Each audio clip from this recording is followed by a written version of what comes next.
Hello everyone, welcome back to e-learning classes of Payana Mercy High School. As you all know, we have started chapter 11 of Unit 2 and name of our chapter is Food Production and Storage. And we have understood the following topics which were food production, how crops are grown, where do farmers get seeds from. Today we are going to continue with remaining explanation on page number 76. So I request you all to open your textbooks and come on page 76. On page 76, you will find topic how crops are grown, in which we have done where do farmers get seeds from. Today we have to start with the topic irrigation. So let's start with the explanation.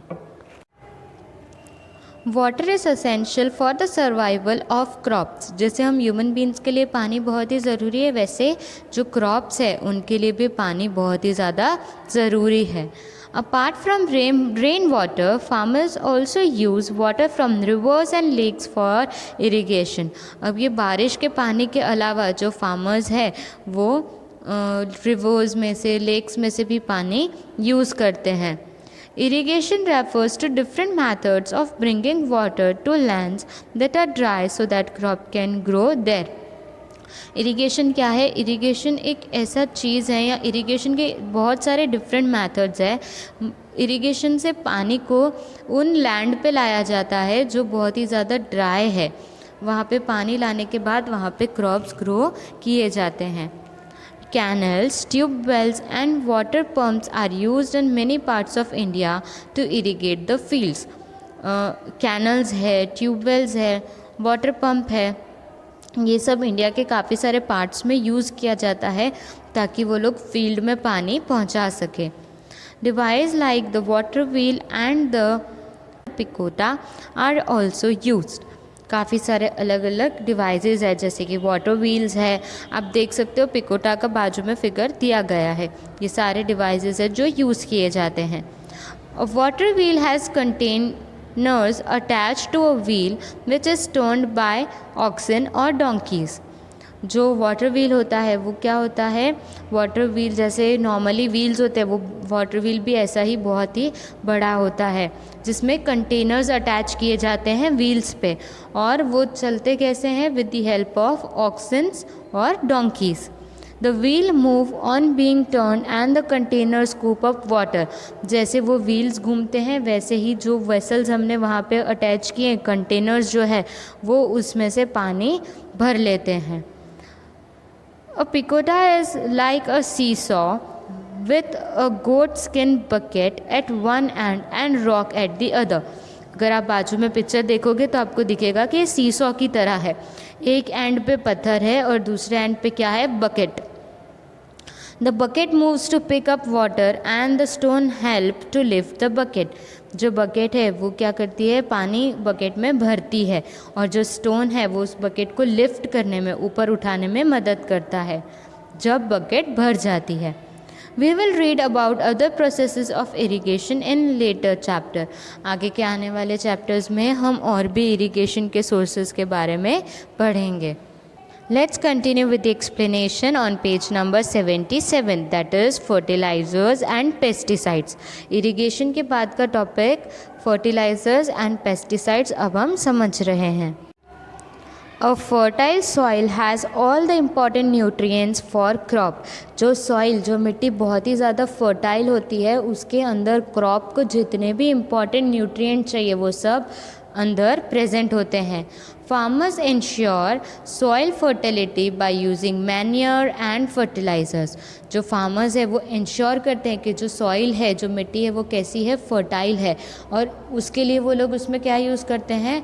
Fertilisers या तो फिर manure. Manure क्या होता है? जैसे काऊ डंग हो गया, ठीक है, ऐसी सारी चीज़ें वो लोग यूज़ करते हैं ताकि सॉइल फर्टाइल रहे. Organic manures come from farm animals and organic fertilizers are made of compost. जो ऑर्गेनिक मैन्योर है, मतलब जो हमें एनिमल से मिलते हैं, जो एनिमल्स फार्म में हो, जैसे कि काऊ होती है, काऊ डंग है, ये सारी चीज़ें जो होती है वो हमें एनिमल्स से मिलती है. ये हो गया ऑर्गेनिक मैन्योर. और if I talk about compost, वो क्या होता है? जितने भी ख़राब प्लांट्स है, किचन का वेस्ट है, मतलब फ्रूट्स पील हो गया, वेजिटेबल पील हो गया, ये सब क्या किया जाता है, सॉइल में मिक्स किया जाता है ताकि जो प्लांट्स है वो कैसे हो, अच्छे से ग्रो हो। ठीक है, तो ये है ऑर्गेनिक मैन्योर और organic fertilisers. Many farmers use chemical fertilisers too, काफ़ी सारे फार्मर्स केमिकल फर्टिलाइज़र भी यूज़ करते हैं। They also use chemical pesticides to kill pest which damage the crops. वो लोग केमिकल पेस्टिसाइड भी यूज़ करते हैं। पेस्टिसाइड क्या होता है, एक ऐसी दवाई होती है या एक ऐसा पाउडर होता है जो डाला जाता है ताकि जितने भी पेस्ट है, मतलब जितने भी कीड़े हैं जो हमारे क्रॉप्स को हार्म करेंगे, वो जो पेस्टिसाइड डालने के बाद वो चीज़ नहीं होगी, पेस्ट जो है वो हमारे क्रॉप्स डैमेज नहीं कर पाएंगे। However, these chemical substances can be dangerous as they can affect the quality of the soil and kill other harmless plants as well. पर ये जो केमिकल सब्सटेंस है वो कैसा होता है, डेंजरस भी होता है। इसकी वजह से जो सॉइल की क्वालिटी है, जो मिट्टी की क्वालिटी है, उस पर भी इफ़ेक्ट होता है और इसकी वजह से काफ़ी सारे ऐसे प्लांट्स हैं जिनको हार्म होता है या फिर जिन्हें बहुत ज़्यादा प्रॉब्लम होती है। Next is problems faced by farmers, मतलब प्रॉब्लम्स कौन कौन सी ऐसी प्रॉब्लम्स है जो फार्मर्स को फेस करनी पड़ती है। Subsistence farmers face many problems because they rely on nature for their work. काफ़ी सारे ऐसे फार्मर्स हैं सबसिस्टेंस फार्मर्स जिनको बहुत सारी प्रॉब्लम्स फेस करनी पड़ती है। क्यों? क्योंकि वो लोग नेचर पे डिपेंडेंट होते हैं खुद के काम के लिए। Sometimes monsoon do not bring adequate rainfall, कभी कभी बारिश ऐसी होती है कि वो सफिशेंट नहीं होती है क्रॉप्स के लिए। बारिश का जब कम होती है बारिश, तो जितना पानी चाहिए होता है उतना पानी मिलता नहीं है। This causes crop failure and drought, इसकी वजह से क्या होता है, जो हमारा क्रॉप है वो अच्छे से ग्रो नहीं होता है, तो क्रॉप का फेलियर हो जाता है और ड्राउट मतलब सूखा भी पड़ जाता है। This leads the farmers to take debts from money lenders and they get trapped in a cycle of debt. इससे क्या होता है, जो फार्मर्स है उन्हें डेप्थ लेना पड़ता है। डेप्थ मतलब क्या होता है, उधार लेना पड़ता है पैसों का। किससे? मनी लैंडर्स से। जो पैसा देता है उसे मनी लैंडर्स कहते हैं। और फिर वो लोग क्या होता है, ये उधार की साइकिल में ट्रैप हो जाते हैं, फंस जाते हैं। They often then migrate to cities to work as a labours, फिर वो लोग क्या करते हैं, सिटी में माइग्रेट होते हैं। एक जगह से दूसरी जगह जब हम जाते हैं उसको माइग्रेशन बोलते हैं। फिर ये फार्मर्स सिटीज़ में आते हैं ताकि वो लोग लेबर की तरह काम करके कुछ अर्न कर पाए। In India, there are many people who do not own land and work on other people's farm. India में काफ़ी ऐसे लोग हैं जिनकी जो लैंड होती है, जो ज़मीन है, वो खुद की नहीं होती है। वो लोग किसी और की ज़मीन पे काम करते हैं। They are known as landless labours, और उनको हम क्या बोलते हैं, लैंडलेस लेबर्स, जिनके पास अपनी खुद की ज़मीन ना हो। Many landless laborers go to work in cities when the sowing season is over. जब क्रॉप्स को सो करने का टाइम ख़त्म हो जाता है, मतलब जब क्रॉप्स को उगाने का टाइम ख़त्म हो जाता है, तब ऐसे लेबर्स जिनके पास खुद की ज़मीन नहीं है वो क्या करते हैं, सिटी में जाते हैं ताकि वहाँ पे वो कुछ काम कर पाए।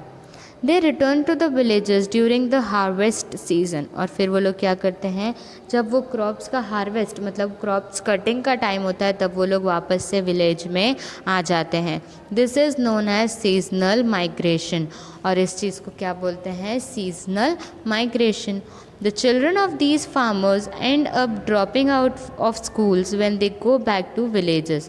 ये जो चिल्ड्रन फार्मर्स के जो बच्चे होते हैं उनको क्या करना पड़ता है, लास्ट में अपना स्कूल छोड़ना पड़ता है जब वो विलेजेस में आ जाते हैं। The government has taken several steps to help these farmers.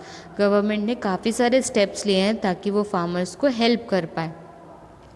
It has started food for work programs where farmers can find employment by digging canals, building reservoirs and planting trees. Government ने क्या start किया है, food for work programme, मतलब आप काम करो और उसके बदले आपको फूड मिलेगा।